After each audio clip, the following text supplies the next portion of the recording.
पूरी ताकत का ऐसा केंद्रीकरण हुआ है, वो हमारे सामने ही है हिंदुस्तान में फांसी का। ये जो राष्ट्रवाद अभी आया, तो राष्ट्रवाद के रूप में, तो हमारे सामने राष्ट्रवाद की एक परिभाषा थी आज़ादी के आंदोलन के दौर में।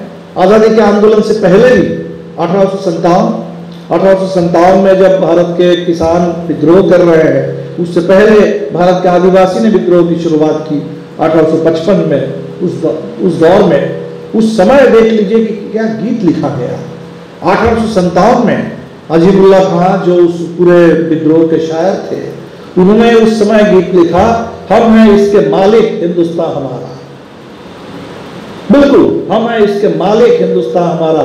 हम इस देश के किराएदार नहीं हैं, हम कहीं बाहर से नहीं आए हैं, हम इसी देश के मालिक हैं। जो राहत इंदौरी भी कहते हैं, वही अजीमुल्लाह खां उससे पहले कह करके गए 1857 के उस पूरे दौर में, हम हैं इसके मालिक, हिंदुस्तान हमारा। आया फिरंगी बाहर से, लूटा दोनों हाथ से हिंदुस्तान को। तो उस लूट के खिलाफ और एक ओनरशिप के सेंस के साथ कि देश हमारा है, जो संविधान कहता है कि we the people of India, संविधान के प्रियम्बल में, तो 1857 के उस हम है इसके मालिक, हिंदुस्तान हमारा, तो बिल्कुल उसमें भी आपको मिलेगा। तो ये जो राष्ट्रवाद है, इस राष्ट्रवाद के बिल्कुल विपरीत में 28 तारीख को संसद का उद्घाटन होगा। उसके बहुत सारे पहलू हैं, उसमें एक पहलू ये भी है कि सावरकर की जयंती है। सावरकर जयंती के दिन संसद का उद्घाटन होगा, जो इस देश में हिंदुत्व, जो हिंदू राष्ट्रवाद है, उसके एक तरह से सबसे मुखर, सबसे पहले प्रवक्ताओं में एक, और जिसने राष्ट्रवाद की परिभाषा बदल दी कि आप राष्ट्रवादी कब होंगे, राष्ट्रवाद के लिए इस देश का है, इस देश में पैदा हुए हैं, आपके कई पीढ़ी से यहीं पर है, ये इतना काफी नहीं है। तो ये आपका पितृभूमि है, लेकिन आपके पितृभूमि के साथ साथ जिस मजहब को आप मानते हैं, वो मजहब भी इसी देश में पैदा होना मजहब चाहिए। पुण्य भूमि भी, आपका पुण्य भूमि और आपका पितृभूमि दोनों एक होना चाहिए। इसका मतलब, अगर आप इस्लाम को मानते हैं, अगर आप ईसाई धर्म को मानते हैं, तो लाख आप हिंदुस्तान में पैदा होइए, इसके लिए मेहनत कीजिए, कुर्बानी दीजिए, सब कुछ कीजिए, आप एक नंबर के हिंदुस्तानी नहीं हो सकते, आप हमेशा द्वैत दर्जे के नागरिक रहेंगे। अभी देख लीजिए जो खा रहे हैं, तो केरला वो स्टेट है हिंदुस्तान में जहां सबसे पहले इस्लाम आया, जहां सबसे पहले क्रिश्चियनिटी हिंदुस्तान में आई, और वो कोई हमला करके शासन करने के लिए, जिसको कहते हैं कि आक्रांता, इन्वेडर, कोई इन्वेडर के रूप में नहीं आए, वो ट्रेड रूट से आए, समुद्र के रास्ते से आए, कॉमर्स के साथ, लोगों के ह्यूमन इंटरेक्शन के साथ वो आया। सबसे पहला चर्च, सबसे पहले मस्जिद आपको मिल जाएगा केरल में। और केरला हिंदुस्तान का वो स्टेट है जहाँ एक तरह से पीसफुली कोएग्जिस्ट करने वाले सिंथेटिक कल्चर के साथ एक सबसे हिंदुस्तान का लिटरेट स्टेट है। कोई दिक्कत लोगों को नहीं, इतने मुस्लिम है, इतने क्रिश्चियन है, इतने हिंदू है, उससे कोई फर्क नहीं पड़ा। केरला स्टेट के पूरे सांस्कृतिक डेवलपमेंट में, एजुकेशनल डेवलपमेंट में केरला सबसे one of the modern states है, जहाँ सबसे ज्यादा मजदूरी मिलती है लोगों को, और इसीलिए इतना ज्यादा माइग्रेशन होता है। बंगाल से, बिहार से, उड़ीसा से मजदूर जाते हैं आजकल केरल में, जाकर के खेती में काम करते हैं, दूसरी जगह काम करते हैं, क्योंकि वहाँ मजदूरी ज्यादा है। और केरल में इंडस्ट्री बहुत ज्यादा नहीं है, तो केरल के मजदूर गल्फ में चले जाते हैं काम करने के लिए, लेकिन हिंदुस्तान के दूसरे हिस्से से मजदूर हो जाते हैं। उस केरल को जहाँ तीन आपको केस मिले हैं, कहीं 3 को 32,000 कह करके, 3 के नाम पर 32,000 आपके सामने कन्वर्शन के केसेस आए। हिंदू महिलाओं को, लड़कियों को फुसला करके इस मुस्लिम बना दिया गया, और उसके बाद उनको सीरिया और कहाँ इराक में ले जा करके आईसिस में, इस्लामिक स्टेट के गुलाम बना दिया गया। ये सारी कहानी बना करके पेश करते हैं। तो हमारे देश में आप ये जो देखेंगे इस समय, और जाहिर सी बात है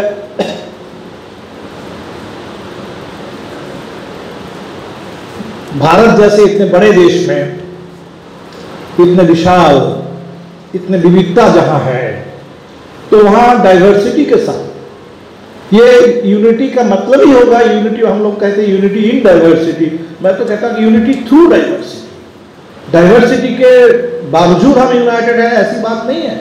डाइवर्सिटी के जरिए हम यूनाइटेड है। अगर डाइवर्सिटी को नहीं समझेंगे, डाइवर्सिटी को नहीं एक्सेप्ट करेंगे, डाइवर्सिटी को रिस्पेक्ट नहीं करेंगे, तो आपकी यूनिटी का कोई मतलब नहीं है।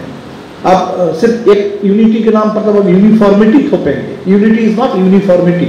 यूनिटी मतलब है कि डिफरेंस के साथ, डाइवर्सिटी के साथ हम यूनाइटेड होंगे। अभी आपने देखा होगा गुजरात में चुनाव चल रहा था, एक फिल्म स्टार है परेश रावल। परेश रावल क्या भाषण कर रहे थे गुजरात में? वो कह रहे थे कि भाई महंगाई है तो हम महंगाई को बर्दाश्त कर सकते हैं। गैस की कीमत, सिलेंडर की कीमत बढ़ी हुई है, आज अगर बढ़ी है तो कल कभी घट भी जाएगी। तो हमारे लिए बड़ा सवाल नहीं है महंगाई, बेरोजगारी, बड़ा सवाल नहीं है। बड़ा सवाल क्या है कि वो जो गैस की आप बात कर रहे हैं, गैस सिलेंडर, तो आपके पड़ोस में, आपके बगल के घर में उसी गैस जला करके अगर कोई बंगाली अगर मछली पकाए, क्या आपको ये बर्दाश्त होगा? ये बर्दाश्त नहीं होगा। तो ये गुजरात का चुनाव था। बाद में उन्होंने कहा कि बंगाली से मेरा मतलब था बांग्लादेशी और रोहिंग्या।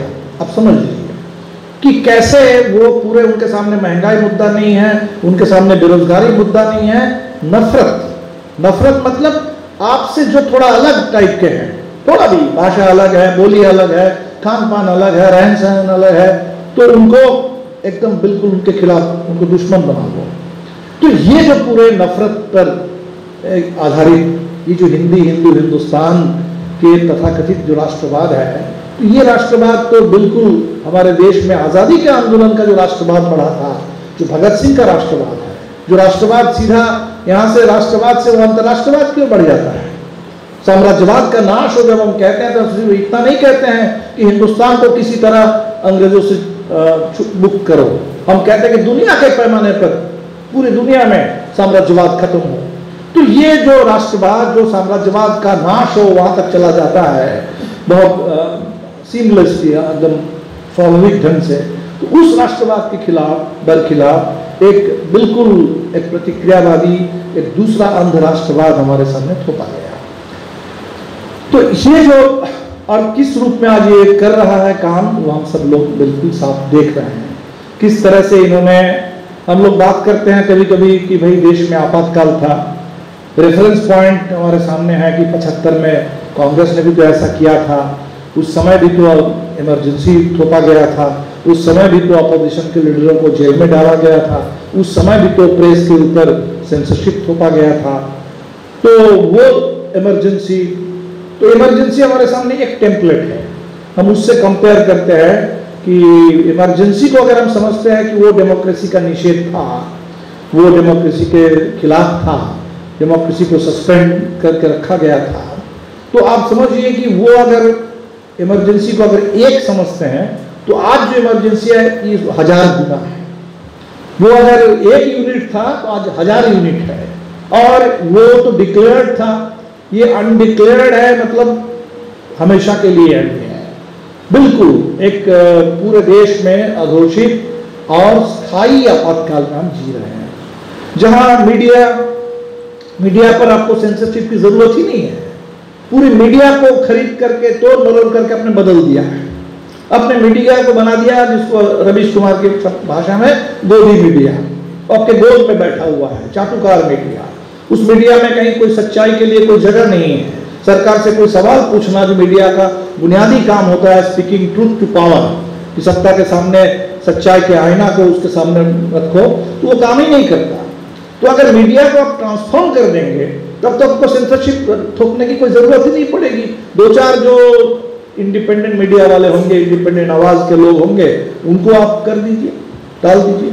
और ये बात सिर्फ मीडिया तक नहीं है, अब मीडिया से लेकर के आगे बढ़ते बढ़ते आप देख लीजिए, सिर्फ व्हाट्सएप और मीडिया नहीं, पूरे बॉलीवुड की फिल्म होगी। आप कश्मीर फाइल्स फिल्म चलेगी इस देश में, आपका द केरला स्टोरी। जिस दिन द केरला स्टोरी रिलीज हुई 5 मई को, उसी दिन एक और फिल्म रिलीज हुई सुधीर मिश्रा की, अफवाह, जो बल्कि हिंदुस्तान के आज के राजनीतिक तस्वीर को पेश करती है फिल्म में, कि किस तरह से अफवाह उड़ा करके एक पूरे उन्माद पैदा किया जाता है और उससे सत्ता कब्जा किया जाता है।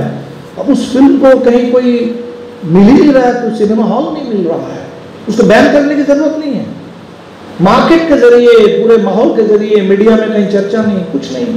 तो एक आप पूरे मीडिया से लेकर के, बॉलीवुड की फिल्म से लेकर के, अभी देख रहे थे कि मोदी जी के जो 100th एपिसोड हुआ मन की बात, उसको लेकर के हिंदुस्तान के जितने बड़े आर्टिस्ट हैं, स्काउटर्स हैं, सबको जोड़ लिया गया साथ में।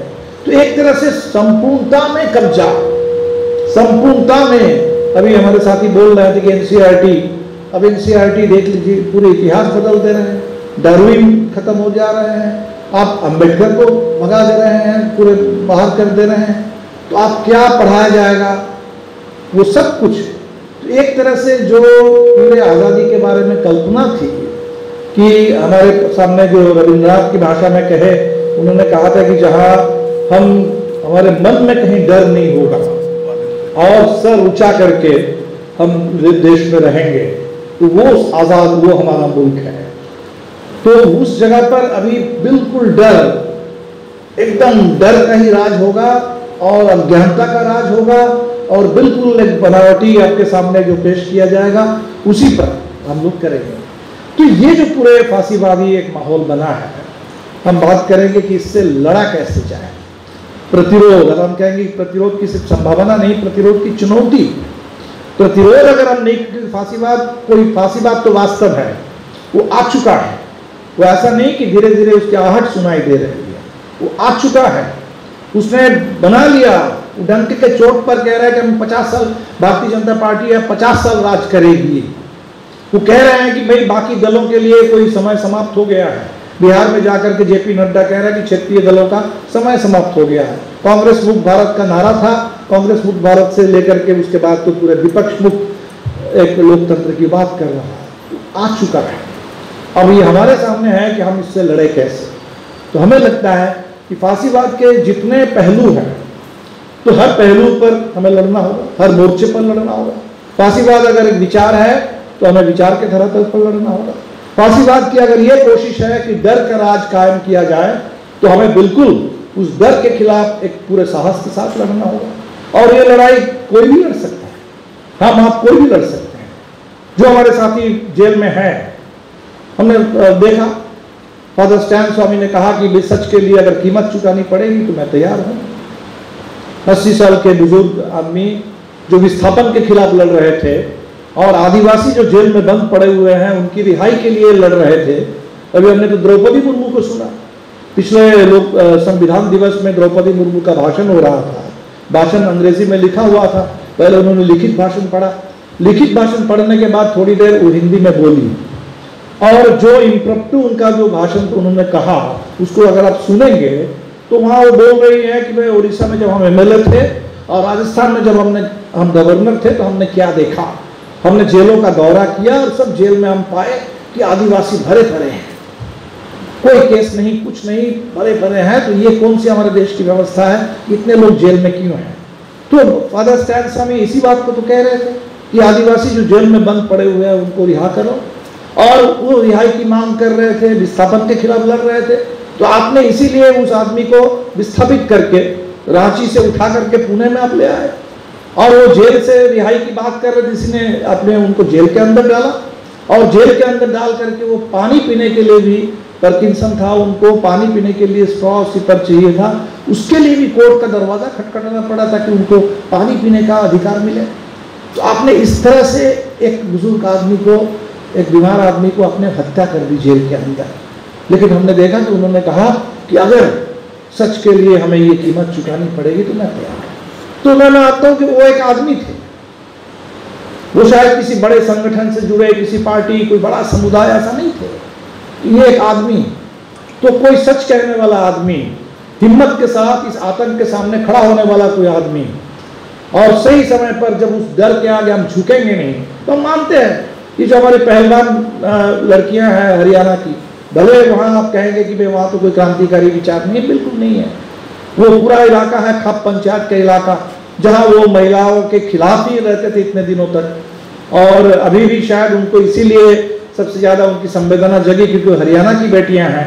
अगर वो बेटियां कहीं बंगाल की होती या नागालैंड की होती, तमिलनाडु की होती, तो शायद उनकी संवेदना इतनी ज़्यादा खुल करके सामने नहीं आती। खैर जो भी बात हो, लेकिन आज अगर वो लड़कियां लड़ रही है साहस के साथ कि ब्रिजभूषण शरण को जेल में भेजो, कैंडल मार्च निकाल रही है, तो मैं कहता हूँ ये साहस इसका कोई विकल्प नहीं। ये साहस जहां भी दिखेगा कि हम डरेंगे नहीं, जो डरा सो मरा, और अगर डरेंगे नहीं हम खुल करके हमको डालो डेल में, जहां ले जाना जहां करना करो, तो ये साहस के साथ अगर आप लड़ेंगे तो ये अपने आप में हम समझते हैं कि फांसीवाद के खिलाफ लड़ाई को हम आधी लड़ाई जीत जाएंगे अगर इस साहस के साथ हम लड़ेंगे।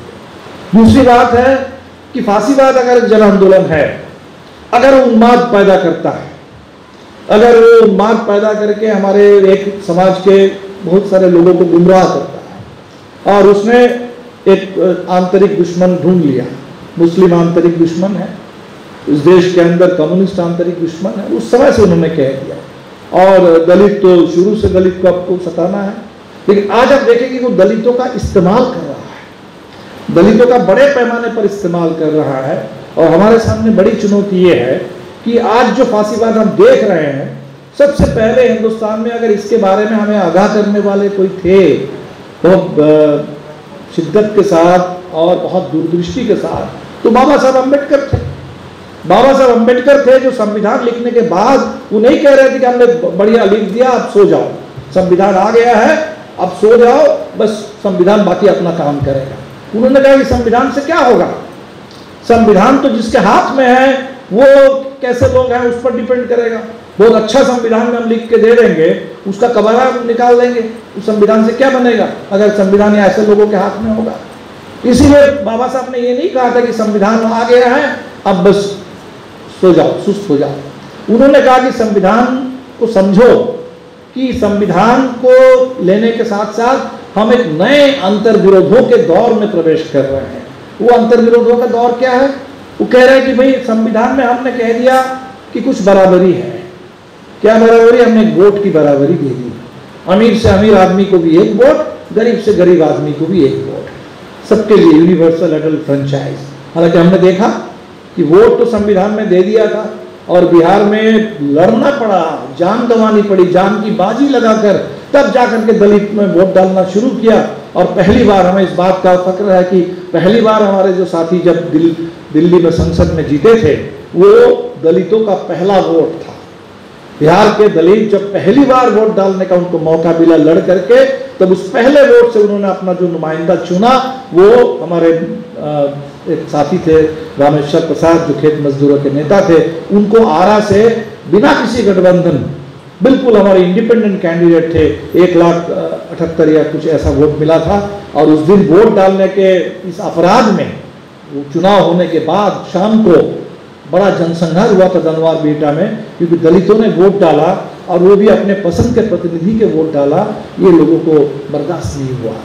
तो ये जो वोट का, लेकिन अम्बेडकर ने कहा कि भाई ये जो बराबरी है चुनाव में वोट की बराबरी, लेकिन बाकी समाज में क्या है, वहाँ गैर बराबरी ही गैर बराबरी है, पूरी सामाजिक गैर बराबरी है, पूरी आर्थिक गैर बराबरी है। तो ये गैर बराबरी का पहाड़ अगर बढ़ता जाएगा, उस गैर बराबरी के पहाड़ के आगे ये छोटी सी बराबरी, इसका क्या मतलब रहेगा। तो उन्होंने इसलिए कहा कि संविधान से ताकत लो, लड़ो और लड़ करके इस बराबरी को खत्म करो, मिटाओ, उसको कम करो, नहीं तो आपका संविधान हमेशा खतरे में रहेगा। वो कह रहे हैं कि जब कह रहे हैं कि जमीन हमारा जो है अलोकतांत्रिक है और इस जमीन पर हमने एक ऊपर से टॉप ड्रेसिंग ऑफ डेमोक्रेसी दे दिया, इसका मतलब वो क्या कह रहे हैं कि आप उस जमीन को बदलो, उस जमीन को डेमोक्रेटाइज करो। उस जमीन अगर डेमोक्रेटिक नहीं होगा, नीचे से वो सोशल सॉइल जो है वो सॉइल अगर डेमोक्रेटिक नहीं होगी, तो ये सॉइल और ऊपर से संविधान डेमोक्रेटिक, दोनों के कॉन्ट्राडिक्शन में संविधान। नमस्कार दोस्तों, हमारे news channel blue and red news India को लाइक कीजिए, शेयर कीजिए, अनसब्सक्राइब कीजिए। हम मिलेंगे फिर, धन्यवाद।